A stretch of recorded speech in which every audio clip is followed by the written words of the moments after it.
अच्छा जी, एक जो बीमारी है, एक जो मर्ज़ है जिसके ख़ात्मे के लिए काफ़ी काविशें हो रही हैं, लेकिन मसला ये है कि पहले तो सिर्फ़ माहौलियाती नमूनों में पाया जा रहा था, अब केसेस सामने आ रहे हैं। तो मुल्क में पोलियो के मज़ीद 4 केसेस सामने आ गए।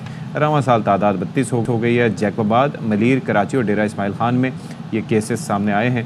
तो रवां साल कितने केसेस रिपोर्ट हुए और हम इसके लिए क्या कर सकते हैं? हमारे साथ मौजूद हैं सदर paediatric association Sindh professor doctor Waseem Jawanvi साहब। Thank you so much Jawanvi साहब फॉर बीइंग विद अस। ये 32 केस, यानी कि पहले तो सिर्फ एनवायरमेंटल सैंपल्स का आना वो अलग अलार्मिंग, लेकिन अब तो बाकायदा तौर पर केसेस रिपोर्ट हो रहे हैं। देखिए जी, जब एनवायरमेंटल सैंपल पॉजिटिव आता है, जैसे अभी आप थोड़ी देर पहले जो चला रहे थे कि कुछ डाकू मिल गए, तो डेफिनेटली ये भी हमारे लिए एक जो बीमारी है, ये एक डाकू ही की तरह है और इसे हमें ख़त्म करना है। अब हम ख़त्म करने का जो बेस्ट वेपन है वो पोलियो ड्रॉप्स हैं। ठीक? अब फॉर्चुनेटली या अनफॉर्चुनेटली बहुत से वालिदैन ऐसे होते हैं जो कि हमारे साथ कोऑपरेट नहीं करते। बस यही एक मेन इशू आता है। अगर वो कोऑपरेशन हमारे साथ उनकी बढ़ जाए तो ये मामला बहुत जल्दी और बहुत अच्छी तरह से कहाँ पर कोऑपरेशन नहीं है ज़्यादा, रूरल साइड पे, अर्बन साइड? दोनों एक्सट्रीम पे, यानी रूरल एरियाज़ में बहुत ही अनएजुकेटेड एरिया या बहुत ही हायर एजुकेटेड एरिया। अभी जो लास्ट कैंपेन चली थी उस कैंपेन में मैं पर्सनली खुद और हमारे जो सेक्रेटरी जनरल साहब थे, हम दोनों खुद पर्सनली उन लोगों के पास गए थे जो रिफ्यूज़ल थे, जो कि सेकंड रिफ्यूज़ल थे। यानी पहले तो होता है कि जो टीम जाती है उनको मना कर देते हैं, फिर टीम अपने सीनियर्स को लेके जाती है, वो उनको मना कर देते हैं, फिर पीडियाट्रिशियंस की टीम जाती है। तो उस पर हम गए थे, तो उसमें दोनों एक्सट्रीम लोग हमें मिले उस एरिया में। अच्छा, हाँ, दोनों एक्सट्रीम लोग मौक़िफ़ मिले। क्या था उनका? बस कोई ख़ास नहीं है। वो मेरे बच्चे को पेट में दर्द हुआ है, तो किसी ने कहा कि जी हमें मोशन लग गए थे, तो किसी ने कहा जी मेरे बच्चे को बुखार था। कोई ऐसा मौक़िफ़ जो हाई नहीं एंड पे था। जिस तरह से आपने कहा कि वो उनका था कि जी उन्होंने स्टडीज़ हमें बताई है कि हमारी स्टडीज़ क्या हैं, इसकी क्या अहमियत है, आपकी जो वैक्सीन है कितनी अच्छी है, ये अच्छी ख़राब तो नहीं हो गई है, ये एक्सपायर तो नहीं है। लॉजिकल बात थी, वहाँ पे लॉजिकल बात थी। लेकिन हमारे पास वैक्सीन्स भी अच्छी है, प्रोटेक्टिव है, सेफ़ है और उसको देने से पहले उसको चेक किया जाता है। असल में मेरा इसमें क्वेश्चन सिर्फ एक है जो अक्सर मैं भी सोचता हूँ, जहन में आता है कि वैक्सीन एक तो शेल्फ पे रखी है, चलें उसका प्रोसीजर अपनी जगह है कि टेम्परेचर मेंटेन करके रखी गई है। जब ट्रांसपोर्ट करते हुए उस ब्लू कलर के बॉक्स में उसको ले जाया जाता है, तो क्या कौन वहाँ पर मौजूद होता है जो मेक श्योर करे कि उसके अंदर टेम्परेचर हर वक्त एक सा रहेगा, या अगर टेम्परेचर आगे पीछे होने की सूरत में उसका वैक्सीन पे क्या असरात हो सकते हैं?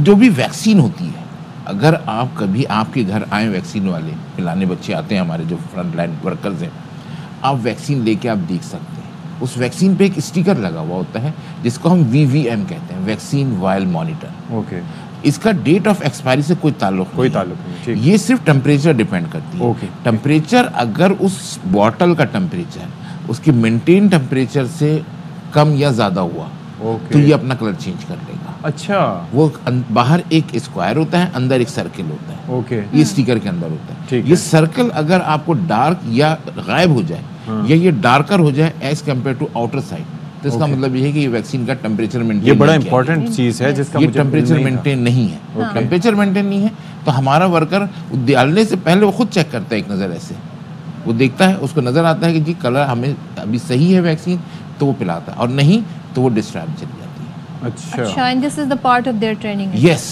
और ये VVM तो बड़ा इंपॉर्टेंट है हमारे लिए, क्योंकि वैक्सीन दे देना और वैक्सीन लगा देना ये कोई रॉकेट साइंस नहीं है। अच्छा डॉक्टर साहब, एक चीज़ और बताइएगा कि ज़ाहिर है this is one of the reasons, और भी रीजंस हैं जिसमें ज़ाहिर है हमारा मुल्क, ख़ासतौर पर अगर हम अफगानिस्तान की बात करें तो अब एक ज़माना था कि जो आमद-ओ-रफ्त होती थी कोई चेक एंड बैलेंस नहीं था, लेकिन अब तो बहुत ज़्यादा सख्ती भी हो गई है। वो उस इशू को भी किसी हद तक टैकल कर लिया है। दूसरे जिस तरीके से मुहिम बार बार चल रही हैं, साल में कई मरतबा चल रही हैं, तो हमें ये उम्मीद थी कि बहुत हद तक मामला बेहतर हो जाएंगे, लेकिन फिर भी ये केसेस रिपोर्ट होना, other than this reason. Yes, देखिए एक्चुअली एक केस रिपोर्ट होने का मतलब ये नहीं है कि ये एक केस है। इसका मतलब ये है कि जिस एरिया से ये एक केस रिपोर्ट हुआ है उस एरिया में 1000 बच्चे ऐसे हैं जिनके जिस्म में पोलियो वायरस मौजूद है। ये केस रिपोर्ट होने का मतलब ये है कि अ वेरी गुड सर्वेलेंस, हमने जो हमारी टीम्स हैं उन्होंने नज़र अच्छी रखी हुई है। 0.01% केसेस होते हैं जिनको पोलियो होता है, जिनके जिस्म में पोलियो वायरस मौजूद है। ठीक है, तो अब आपके 1000 बच्चे पोलियो वायरस लेके घूम रहे हैं, एसिम्प्टोमेटिक भी एसिम्प्टोमेटिक हैं या माइल्ड फ्लू है या हल्का फुल्का हो गया किसी को, हाँ नहीं एक्टिव है, वो वायरस शेड कर रहे हैं। अच्छा, पेट में उनके वायरस मौजूद है, उनके इंटेस्टीन में, वो शेड कर रहे हैं। एक ने पैरालिटिक पोलियो दिया है, ओके, लेकिन इस एक पैरालिटिक पोलियो का मतलब ये है कि उस पोलियो में उसको तो हमने इमीडिएटली ले लिया, लेकिन देखें एक्चुअली EPI जो है, एक्सपेंडेड प्रोग्राम ऑफ इम्यूनाइजेशन, इसके 4 मोटो हैं, जिसमें एक तो है रूटीन इम्यूनाइजेशन, ठीक है, इसके अलावा है सर्विलेंस, कि अगर सर्विलेंस जो कि वैक्सीन रिलेटेड डिजीजेज हैं वो उस किसी भी इलाके में कितनी है, फिर इसके बाद सर्विलेंस पे डिपेंड करके है मैपिंग, कि अगर इस पॉइंट पे है तो इसका कुछ डायमीटर का एरिया, कितने एरिया में ईद बच्चे जो हैं उनको ये जो है डिजीज़ है वो उनके पास मौजूद है, एंड देन मॉपिंग, कि इसके बाद अब इस एरिया में रैपिड वैक्सीनेशन करना। आपने अक्सर सुना होगा कि इवन कराची में डिफरेंट डिस्ट्रिक्ट्स में वैक्सीन दे रहे होते हैं और कुछ डिस्ट्रिक्ट्स में नहीं दे रहे होते हैं। That is depends on environmental sampling. अच्छा, जो आप कह रहे थे ना कि एनवायरमेंटल सैम्पलिंग पॉजिटिव आ रहा है, वो तो आ ही रहा है, लेकिन अब तो केसेस आ रहे हैं। जब एनवायरमेंटल सैंपल आ रहा है तो इसका मतलब केस मौजूद है। अभी उसने पैरालिटिक पोलियो के साथ नहीं आया हमारे पास। देखिए इस दफ़ा कोई 15,000 बच्चों को चेक किया गया, मोर देन 15,000 बच्चों को ये सस्पेक्ट करके कि जी इनके अंदर AFP केसेस हैं, एक्यूट फ्लैसिड पैरालिसिस के। उनमें से इन 32 को कंफर्म किया गया, आउट ऑफ दैट 15,000। यानी कि असल नंबर बहुत ज़्यादा ये हो सकता है, इससे कहीं पोलियो तो बहुत सारे बच्चों में है, ठीक, वायरस मौजूद है उनके तो अंदर, हम वो उम्मीद क्या शेड कर रहे हैं कि कब तक हमारा मुल्क जो है पोलियो फ्री हो सकता है? देखिए अगर एक बच्चा भी पोलियो का शेड कर रहा है तो इसका मतलब है कि वो फैला सकता है। देखिए अफगानिस्तान से तो बना सकता है, बिल्कुल। देखिए वो जो आप कह रही हैं कि जैसे हमने काफ़ी हद तक वो काबू पा लिया, लेकिन वहाँ से जो आया वहाँ पे उसने उस एरिया में शेडिंग कर दी।